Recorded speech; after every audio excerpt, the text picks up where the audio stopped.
Okay guys, it's time to prime your XL pod. So we're gonna go ahead and prime the pod with the cleaning solution that we would use for the formula. We're gonna run through it. So if you're using a water-based solution, you're gonna prime it with water. If you're using alcohol-based like our Dura, you're going to use 99% alcohol. And if you're using one of our beauty formulas like SB or Perfect Canvas, you're gonna prime with a multitude of items. You can actually prime with the 99% alcohol as well, or you could even prime with our TEMPTU mixing medium.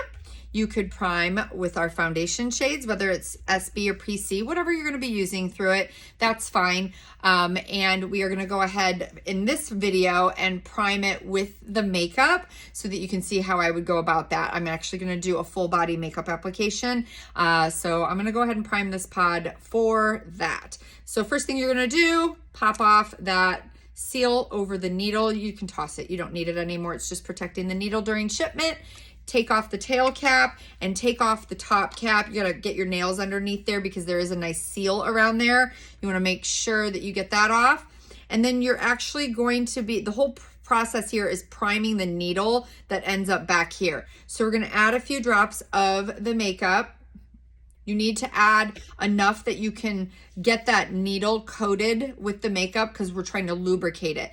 And then you take this tail hook here and pull that back and forth a few times. And then you're gonna attach it to the airbrush. And I like to use the cleaning cup because I don't like the particles in the air, especially if I'm working in a makeup trailer or something like that. I'm angling it straight down because there's not a lot of product in there.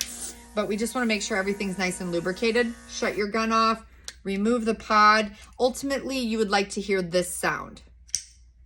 That clicking sound indicates that it is primed, lubricated, and ready to go, and you are ready to spray. This is what you would do when you initially unbox the item. You do not have to do this every single time you airbrush, just the initial getting it ready, okay?